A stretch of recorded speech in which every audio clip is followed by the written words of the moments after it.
Youth for about a year and a half now, and since I started coming to More Youth, my life has been changed forever. So I'm going to share a little bit about my testimony. I didn't grow up in a Christian household. My parents got divorced when I was about 4 years old, and my dad was going to church, and my mom wasn't going to church, and every other weekend I was in church, and it wasn't a way for me to know who God was. It wasn't a way for me to build a relationship with Him. And so I was kind of going through the motions, you know?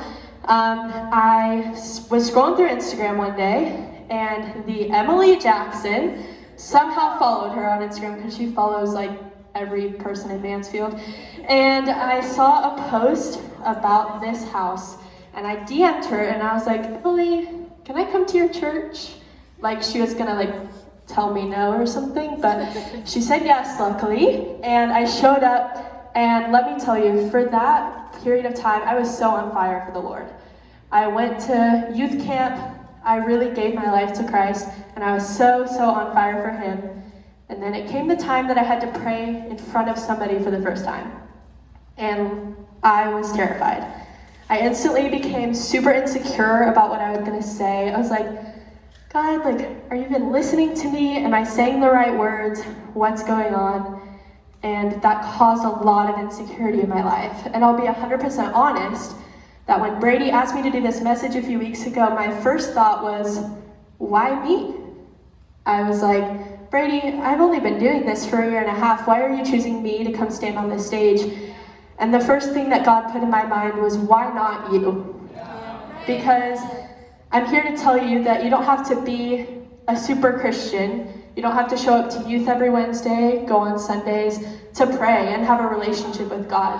All it takes is a step for you to start praying. And like Brayden and Haley both said, there's zero right way to pray. The only wrong way to pray is not praying. So it takes that step and that decision that you're gonna pray. In John 14:13, it says, and I will do whatever you ask in my name, so that the Father may be glorified in the Son. You may ask for anything in my name and I will do it. So that's my encouragement, that there's people in this room that you're probably listening to me and you're like, okay, but you don't understand how messy my situation is. You don't understand how broken my life is. You don't understand what I've done. And let me tell you, I was sitting in these chairs and I was thinking the exact same thing. I was like, God, you don't get it. Like, my life is messy, but I believe in this house, but I most of all believe in a God that will do the miraculous, that He will do what it says in John 14:13, that whatever you ask in His name, He will do. But then in Isaiah 40:31, it says, but they who wait for the Lord shall renew their strength. They shall mount up with wings like eagles. They shall run and not be weary. They shall walk and not faint.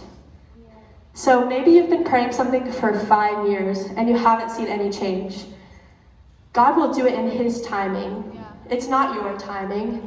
It's not anybody else's timing. It's God's. And that's the right timing. So waiting on Him, He will renew all of that. So He's going to do it, but it might not be right now.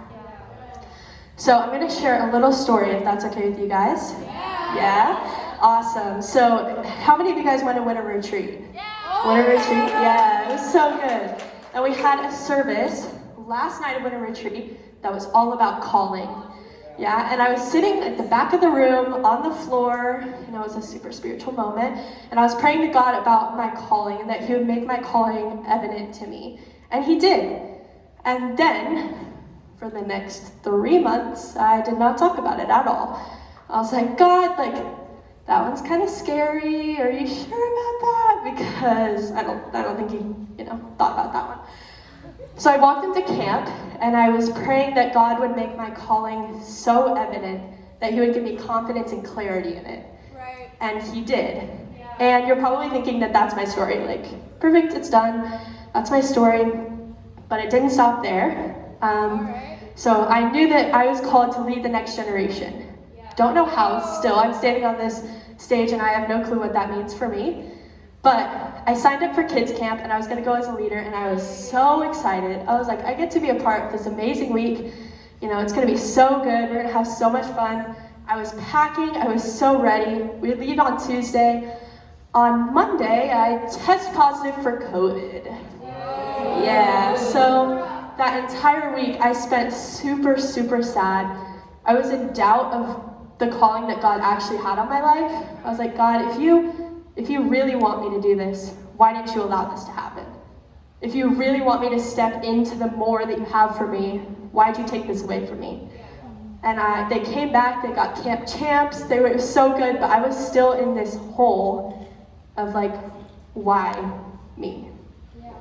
So a few weeks go by and I get a text from Wyatt, and it's like, hey, can you come to youth early and have a meeting? And I was like, oh no, I'm kicked out of the church and I'm never gonna be in kids again, and I'm, kicked out forever, which doesn't happen, guys, like, don't worry. And then I walk into this meeting and I see Amanda and Marisa and Wyatt all sitting at a table, and I was like, perfect, I'm done for, this is all over, like, it's so horrible. And then I sit down and they ask me to be more kids, more megas, first service lead, which is, if you guys don't know, a role that like 30-year-olds get. So it's pretty cool. And I realized that I missed out on 1 week of like super spiritual moments, but I can create those every single week now in more kids. And so he might not provide in the way you're expecting. When he took kids camp away from me, I was sad, and it sucked. So he might not provide in the ways you're expecting, but he's still gonna provide. And he's still gonna do it. And it will still happen. And let me tell you, it's still hard sometimes. Sometimes I forget to pray. I forget, I'm like so tired, I just fall asleep and I don't even pray. But praying has changed my relationship with Jesus in so many ways. It has given me confidence to step into a situation and I'm like, okay, I already prayed about it. It's in God's hands. I have complete confidence in this situation. And it's also given me clarity about his presence. I spend a few minutes after I pray to just sit and listen to him. And it's given me clarity about how he speaks to me and just really who he is. And so you're probably sitting in here and you're like, okay, like, so glad you did that in your life. Good for you. But how do I do it? So I'm going to give you guys a few steps. Are we ready? Oh yeah. Yeah? Perfect. All right, first, Braden already hit on it. Pray with faith. In Mark 11:24, it says, therefore I tell you, whatever you ask for in prayer, believe that you have received it and it will be yours. Yeah. And here's the thing. I'm so glad you're here. And I'm so glad that you pray with our leaders every week. And you go on Sundays and you utilize the prayer partners. And you pray with your friends. And we have the best leaders in this house. But our leaders' faith is not your faith. That it takes a step of your faith at lunch during school. It takes a step of faith when you're driving. It takes a step of faith just when you're doing anything in life to pray for you to build your relationship with Jesus. My next step is talk to God like a best friend. And Haley already kind of hit on it. All my best friends are sitting in this room right now, and they know I have a slight inconvenience. You're getting a video at 3 a.m. of me just sitting in the dark, and you're going to hear about it all. And you're going to get the paragraphs, and you're going to get the voice memos, you're going to get it. And I've had to learn that it's so good to have the people in your life that you can talk about stuff with. But we have the creator of the universe wanting to talk to us. So you have to take him your problems as well. That I had to talk to God at 3 a.m. just like I would talk to my best friends at 3 a.m. And you wouldn't send your best friend a paragraph and then they just don't respond. You would be pretty offended, right? You'd be like, okay, I just spilled all my guts to you and I got 0 response. And God doesn't do that. You have to sit and you have to listen. He wants to speak to you. After your prayers, he hears all your problems and he wants to speak to you.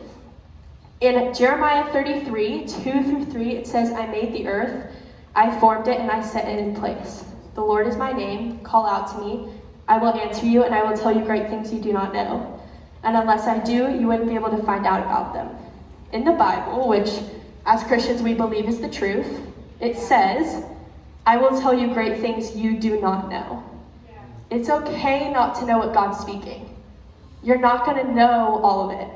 And it's okay if he speaks something to you and you're like, okay, what's going on? Like, I have no clue what you're saying.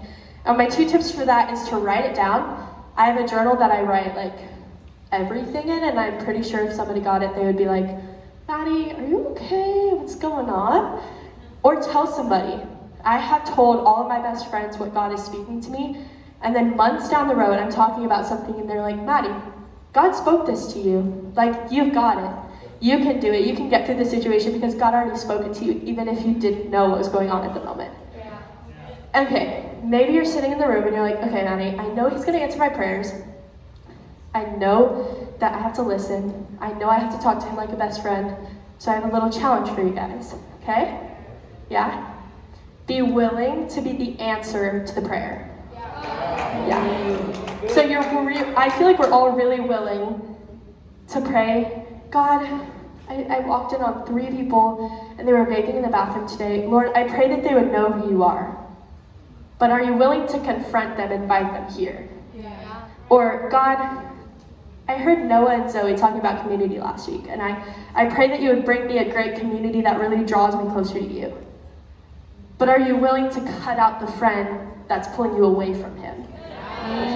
Or, God, I pray that I see my campus is changed. I pray that every single person in my school knows your name. But are you willing to take the scary step and start the Jesus Club? Even though people might think you're weird, are you willing to do it? Right. So you might have listened to this whole message and gotten nothing out of it, or maybe you're not even listening. Cool. But this is the one thing that I want you to listen to. In Jeremiah 33:11, it says, give thanks to the Lord Almighty, for the Lord is good, his love endures forever. So you can ask God for all these things, and he's gonna give them to you. But you have to have gratitude too. No matter what situation you are in this room, he is still good. And the fact that you're here right now and you got here safely, he's so good. And the fact that you have the opportunity to go to school, and the fact that you have the opportunity to have this amazing community is so good. And so he is doing amazing things in your life, and so you have to be grateful for it. So yes, give God your problems. Yes, ask him to fix them. But also have an attitude of gratitude. Yeah. So now Haley's gonna come back up and give us our response.